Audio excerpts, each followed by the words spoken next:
Hola, ¿qué tal? Bienvenidos a este nuevo espacio que desde la Cátedra de Seguridad y Defensa Almirante Bonifaz de la Universidad de León hemos puesto en marcha en este contexto y en esta situación en la que vivimos, como es la del COVID-19, bueno, pues para no perder el contacto y para daros la oportunidad de que de una manera distinta a la que solemos hacer habitualmente contactéis con los temas de cultura de seguridad y defensa. Este espacio nace con el espíritu de seguir promoviendo la cultura de seguridad y defensa y de conectar a la comunidad universitaria con temas y con aspectos de la cultura militar y de la cultura de defensa muy desconocidos para la comunidad académica y para el público en general. Este primer espacio lo hemos querido dedicar a quizás una de las instituciones más emblemáticas y conectadas con la difusión de la cultura de defensa, como es el Instituto Español de Estudios Estratégicos. Y por eso nuestro punto de partida y nuestro primer programa va a ser con el director del Instituto de Estudios Estratégicos, que no es otra persona que el general de brigada Francisco José Dacova. Esperamos que este comienzo, que dará paso a nuevas entrevistas sobre temas apasionantes como puede ser la manipulación mediática, como pueden ser grandes temas de geopolítica, el nuevo papel de China, la gobernanza mundial, los retos y los grandes problemas que durante esta pandemia estamos dejando de lado y que todavía subyacen en el mundo en el que nos desenvolvemos, serán abordados en próximos capítulos. Bueno, pues muy buenos días, general. Muchísimas gracias por atender la llamada de la Cátedra de Seguridad y Defensa en la Universidad de León y bueno, pues dedicarnos su tiempo para hablar del Instituto Español de Estudios Estratégicos. Pues muchas gracias, el placer es mío, por supuesto, adelante.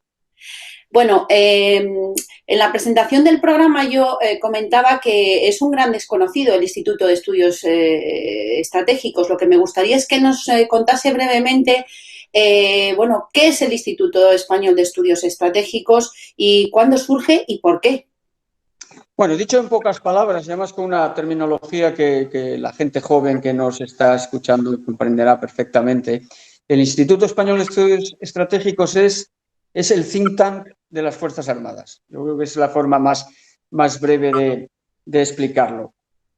Surge, pues efectivamente estamos de celebración este año, estamos celebrando los 50 años de la creación del instituto, por lo tanto fue en el año 1970 y nace además en el seno de una institución que también era relativamente reciente en aquellos momentos, que es el CSDEN, el Centro Superior de Estudios de la Defensa Nacional.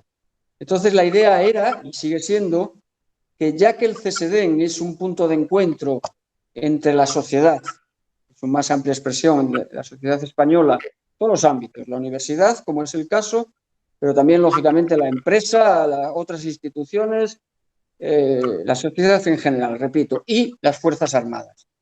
Y nuestro cometido es, por decirlo de una manera, doble. Nosotros tenemos que analizar todas aquellas circunstancias o fenómenos o tendencias o dinámicas que se están desarrollando en el mundo con la visión más amplia posible, ver cómo pueden repercutir o cómo pueden afectar a la seguridad de los españoles, nuestra seguridad, y luego compartir eso con la sociedad española, que es lo que estamos haciendo ahora usted y yo y quienes nos están escuchando, ¿no? Compartir una preocupación común, y en estos tiempos de pandemia creo que no necesito extenderme en ello, compartir una preocupación común de todos los españoles por nuestra seguridad. Y esa es básicamente, profesora, la misión del instituto, y para ello tenemos estas magníficas colaboraciones con instituciones como la universidad en general y en concreto la Universidad de León a través de nuestra cátedra común. Bueno, pues este año precisamente ha hecho referencia a ese 50 aniversario. pero este año estamos viviendo una situación un poco peculiar, ¿no? Que se sale, bueno, pues de lo que, desde luego, de lo que habíamos visto hasta ahora. Coinciden también otras muchas celebraciones en el ámbito del mundo de las Fuerzas Armadas y del mundo militar. Aquí en León nos coincide con el 100 aniversario de la Academia Básica del Aire, que también ha tenido que suspender sus actos, pero no obstante, dado que se trata de celebrar el 50 aniversario, ni más ni menos, ¿habéis pensado alguna actividad pensada desde este confinamiento que estamos viviendo? La habíamos pensado antes del confinamiento, ¿no? Y lamentablemente, bueno, como es lógico, ¿no? Y a toda nuestra patria nos ha pasado, ¿no? Nos ha afectado enormemente. El aniversario concretamente fue el pasado día 30 de abril y teníamos pensado, pues efectivamente ese día hacer un acto concreto y solemne con las autoridades correspondientes, presentar físicamente una publicación específica que estamos elaborando para este evento y algunas otras actividades. Evidentemente, dada la situación, no nos ha parecido ni siquiera oportuno darle a la celebración un aire demasiado festivo, porque estamos viviendo, lógicamente, unos momentos que no aconsejan pues, ciertos excesos que en otras circunstancias serían absolutamente gozosos y razonables, pero en este caso nos parece más prudente tener un perfil más comedido. Si esto evoluciona, si Dios quiere, y la situación pues mejora dentro de lo que cabe, pues recuperaremos algunas de esas actividades, os las haremos saber y esperamos, por supuesto, compartirlas con muchísimo gusto con todos vosotros y con otras muchas instituciones. Claro que sí. Me gustaría, porque yo una de las cosas que descubrí cuando entré en contacto a través de la Cátedra de Seguridad y Defensa con el CSDEN y con el Instituto de Estudios Estratégicos, me llamó mucho la atención y es una de las cosas que me parece que la hace más atractiva de todo, el descubrir, bueno, pues que efectivamente es un think tank de las Fuerzas Armadas que está organizado en torno a una serie de analistas y a una serie de documentos de trabajo que elaboran y que son muy de una diversa tipología y que además tratan temas tremendamente conectados en contra de lo que se suele pensar en la sociedad civil y en la comunidad académica, como los estudiantes universitarios, conectan con muchísimos temas de actualidad. ¿Cómo está organizado el Instituto de Estudios Estratégicos? Al margen de la dependencia del Centro de Estudios para la Defensa de España, internamente, ¿cómo estáis organizados? ¿Cómo están organizados? Sí, lo primero es definir cuál es la tarea que tenemos que llevar a cabo y en consecuencia, organizarnos para ello y dotarnos de las herramientas. Entonces, como think tank de las Fuerzas Armadas es fácilmente comprensible, y lo decía hace unos minutos, nuestro ámbito de interés es la seguridad nacional. Pero claro, a estas alturas del siglo XXI, hablar de seguridad es hablar de muchos aspectos. No estamos en épocas anteriores en que se hacía una asociación casi automática entre el concepto seguridad y el concepto defensa, ¿no? Parecía que era algo básicamente militar o, por no decir, estrictamente militar. El mundo es tan complejo, ha evolucionado tanto, las nuevas tecnologías, la globalización, en fin, podríamos hablar de muchas cosas que no influye hoy en día en la seguridad nacional, ¿no? Y lo estamos viendo, repito, con la pandemia que estamos sufriendo. Entonces, quiere decir que nuestro campo de juego o nuestras áreas de interés son muy numerosas. Las dividimos, por decirlo de alguna manera, en dos categorías. Áreas geográficas, porque al final los conflictos, que eso sí nos atañen muy directamente, están localizados en unas diversas áreas geográficas. No necesito extenderme, Oriente Medio, Sahel, Afganistán, otras que pudieran surgir, ¿no? Y también áreas temáticas, que son muy importantes porque tienen una enorme repercusión para la seguridad. Hablamos de calentamiento global, hablamos de las tendencias demográficas en las diferentes partes del mundo, hablamos de movimientos migratorios, como hemos visto recientemente, masivos como consecuencia de algunos conflictos, hablamos de la influencia de esas nuevas tecnologías, etcétera, etcétera. Por lo tanto, mis analistas tienen asignadas algunas de esas áreas geográficas y algunas de esas áreas temáticas. Pero somos pocos, somos apenas 10 analistas y difícilmente tendríamos la capacidad de atender como se merecen todas esas áreas. Y esto no es una debilidad del instituto, sino todo lo contrario. Esto es una fortaleza porque nos permite recurrir, primero nos obliga, pero además nos permite recurrir a multitud de analistas externos. Y aquí es donde yo me gustaría invitar a vuestros alumnos y a la gente que ahora nos estéis mirando, y sé que algunos lo hacen, os invitaría a colaborar.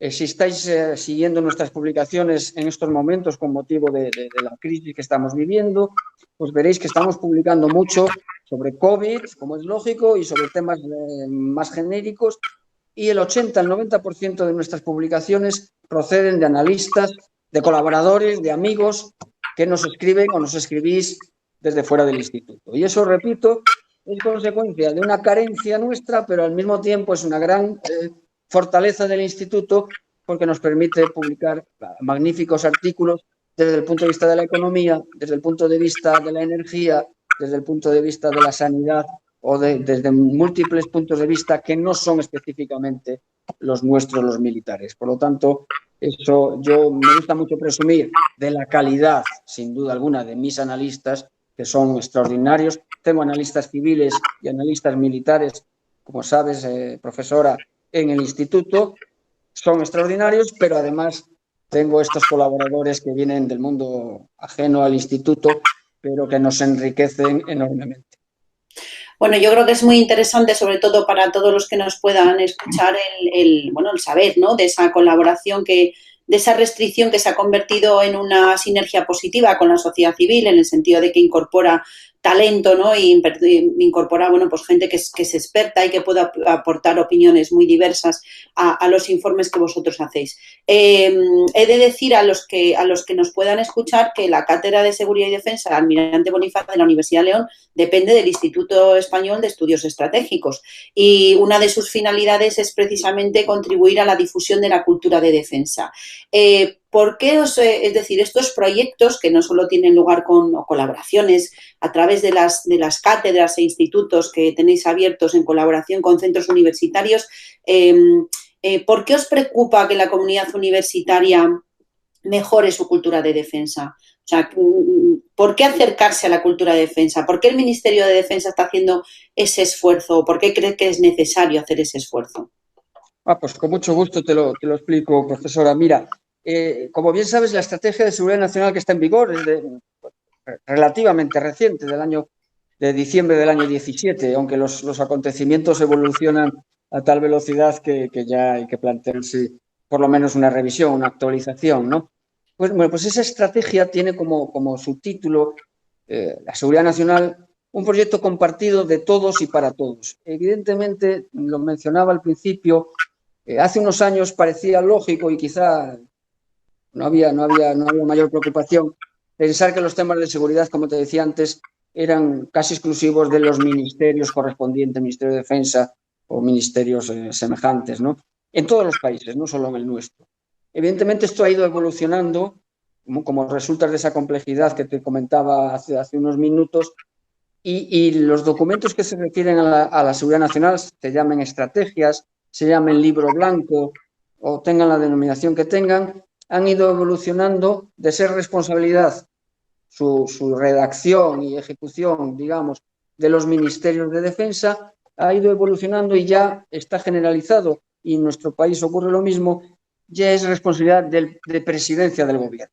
La estrategia de seguridad nacional la coordina, la dirige y la emite presidencia del gobierno, con la idea de incluir, como es lógico, a todos los estamentos del Estado y, por extensión, a toda la sociedad.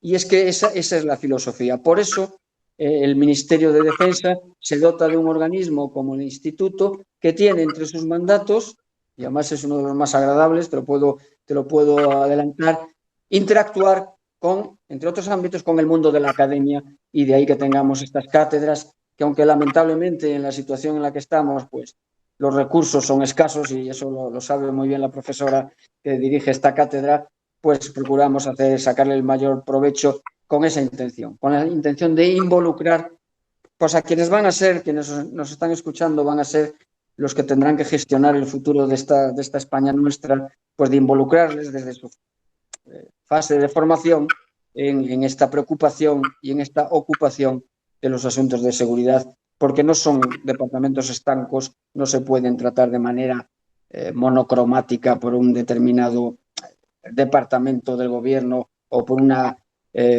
pequeña parte de la sociedad, sino que hay que generalizarlo, como se diría ahora, hay que virilizarlo lo máximo posible. Claro que sí. Bueno, sí que me gustaría, un poco ahora que ya conocemos un poco más el instituto, bueno, centrarme un poquito en la situación actual y más que en la situación actual, que yo creo que ahora tenemos una inundación de información, es decir, existe casi sobreinformación sobre el tema del coronavirus y yo creo que hay temas que estáis analizando desde el instituto que pueden ser muy interesantes y que sin duda abordaremos en alguno de estos programas. Pero yo creo que ahora, y no sé si en esto coincide conmigo, bueno, pues estamos olvidando grandes temas que subyacen, es decir, que antes del coronavirus, bueno, como bien ha mencionado, tratáis áreas temáticas, tratáis regiones del mundo, tratáis, bueno, pues temas como el cambio climático, abordáis cuestiones como el Brexit, abordáis cuestiones como puede ser la problemática del Sahel, de Oriente Medio, el papel de Corea, la nueva dominancia de China en todo este modelo global. Me gustaría que, sobre todo porque como esto va a ir con continuidad con otros programas que se centren un poco en estos temas, ¿qué grandes temas están siendo los grandes olvidados en esta crisis del coronavirus? Porque ahora estamos muy centrados con todo lo que suponen las pandemias, las consecuencias económicas, geopolíticas, bueno, los grandes cambios, pero ¿estamos olvidando otros grandes temas? ¿Y qué temas serían estos? En este sentido, profesora, viene muy bien este plan que tenemos de que con posterioridad, como acabas de mencionar, y ya con analistas concretos de cada una de estas áreas, o al menos de algunas, podamos profundizar, porque uno de los riesgos que podemos correr es lógico, por otro lado, ¿no? Con la gravedad de la crisis sanitaria que estamos viviendo en este momento, pues es lógico, como mencionabas, que hayamos dejado en cierto modo de lado preocupaciones que antes eran muy candentes y que ahora pues parece que quedan un poquito en la sombra. Pero sería un error efectivamente pensar que los problemas que había hace 4 o 5 meses simplemente han desaparecido porque no le demos importancia o no le prestemos atención informativa debido, repito, a la lógica, a la gravedad de la situación presente. Pero los problemas que había hace 4 o 5 meses, como digo, siguen ahí.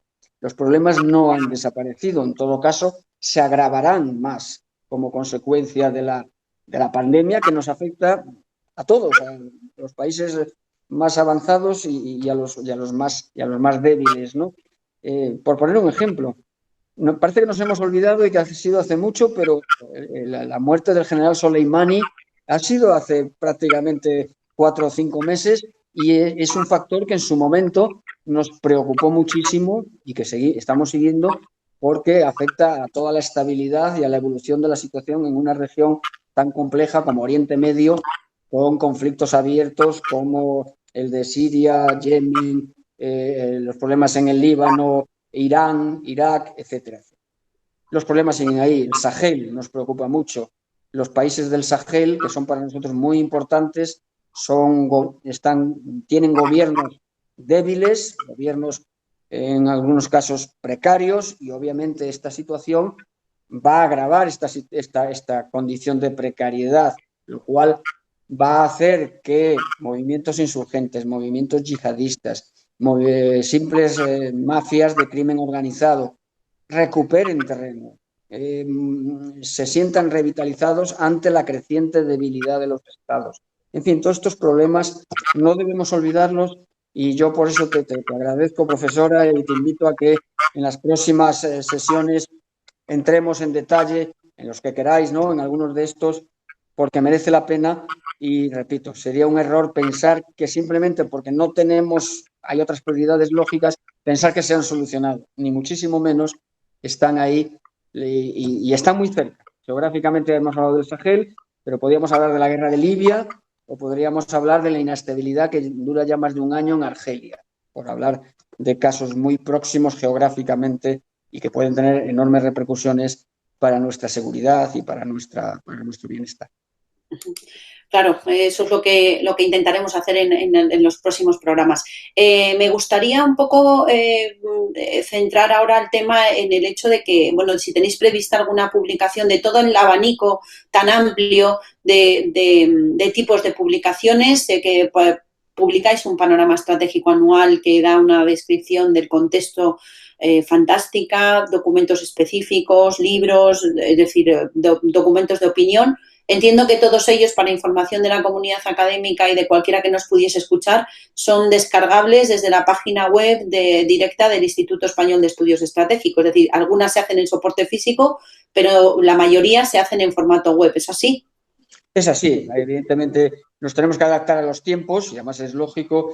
Y todas nuestras publicaciones son, en cualquier caso, online, absolutamente todas, por supuesto, de acceso libre, sin ni siquiera necesidad de registrarse ni de aportar ninguna contraseña en absoluto. Ni siquiera os castigaremos con spam ni con publicidad anexa, faltaría más. Todas nuestras publicaciones son de acceso libre, online.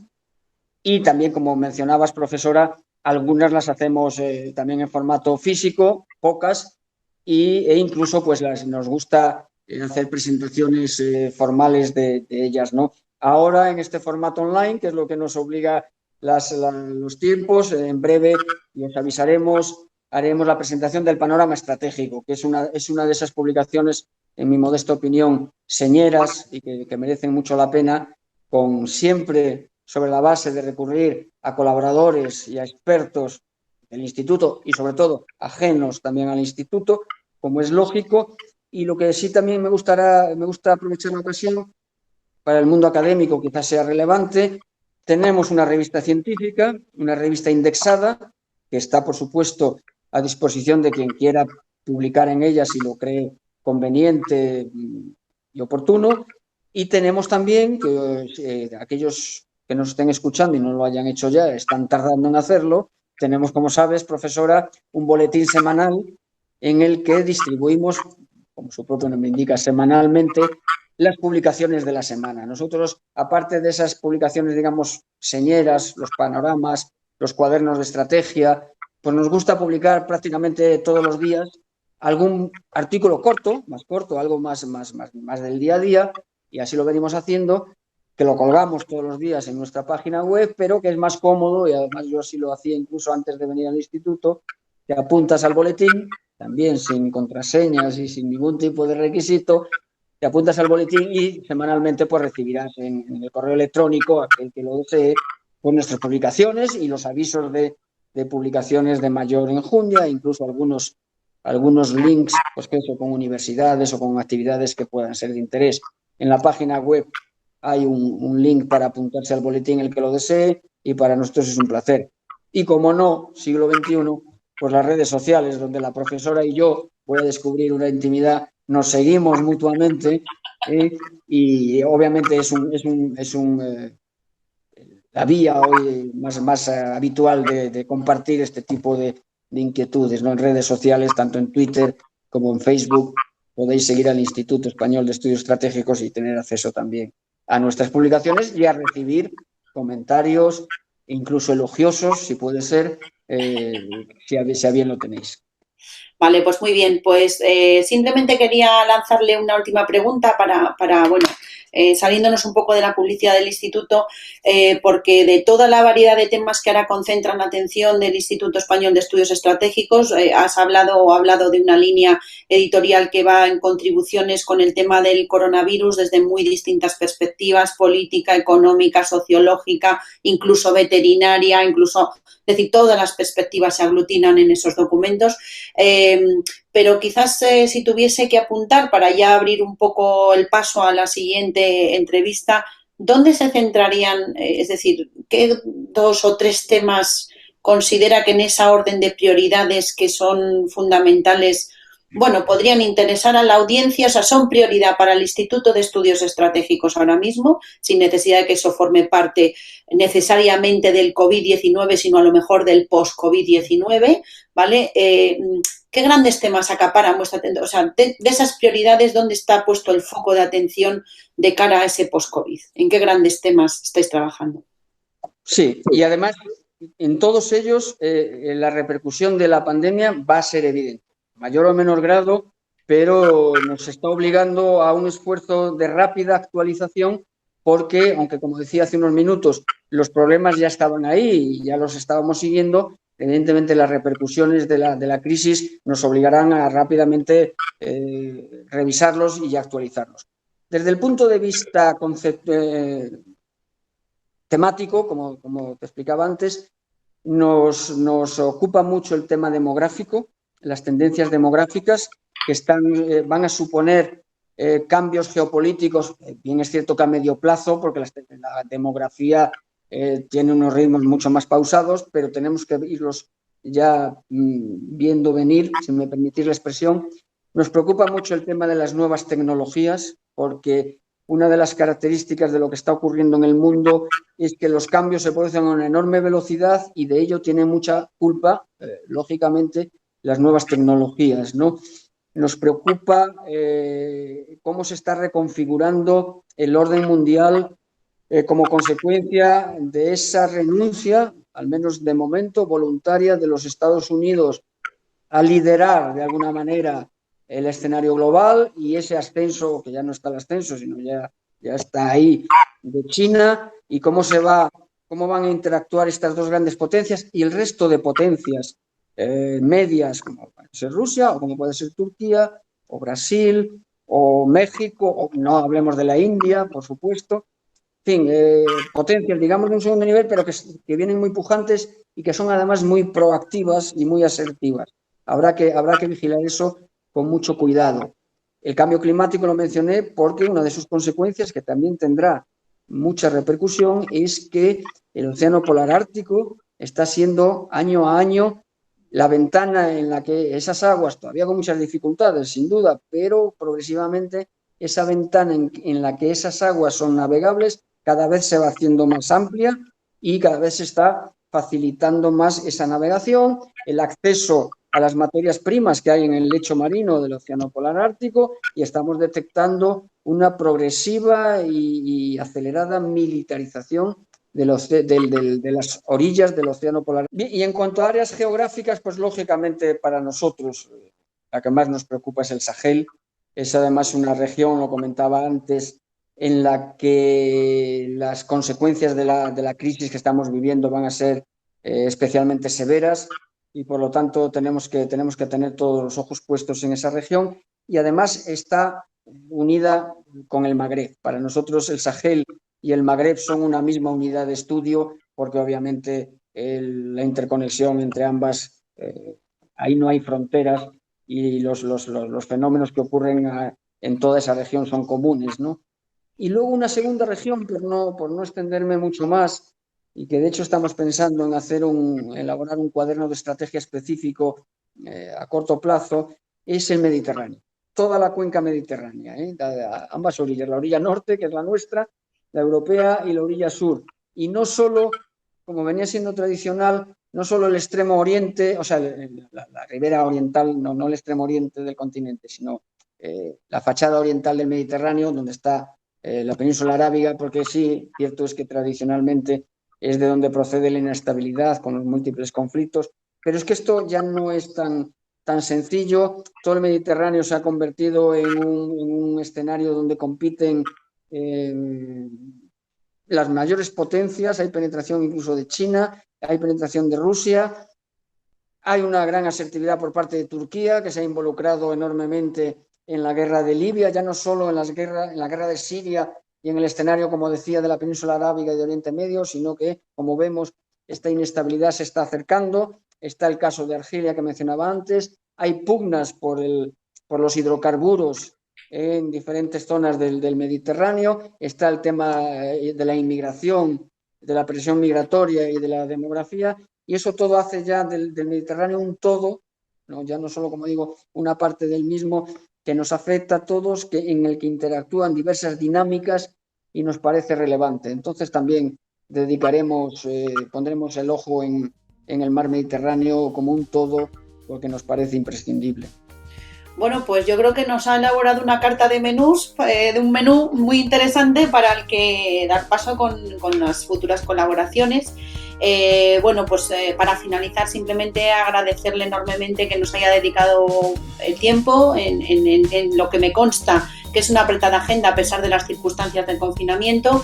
Yo creo que los temas de demografía, nuevas tecnologías con estos conflictos híbridos, amenazas, bueno, la vulnerabilidad que supone el añadir mecanismos de control a la población, la reconfiguración del orden mundial tan tremendamente interesante y con trascendencias a todos los niveles, el cambio climático y sobre todo esa militarización que habla del océano polar ártico, más cercano el Sahel y el Magreb y bueno, todo el tema del Mediterráneo, que yo tuve la oportunidad en su momento de trabajar, como bien se sabe, en un grupo, me parecen, bueno, pues unas cartas de presentación para futuros programas con la que espero, como siempre, contar con la colaboración de, por supuesto que sí, además de expertos, que también creo que los hay fuera del ámbito militar, por supuesto que, bueno, pues espero contar con los analistas que siempre, del Instituto de Estudios Estratégicos, que siempre, bueno, pues como hormiguitas se dedican a trabajar ese tema y asesorar en estos temas a quien se lo pida.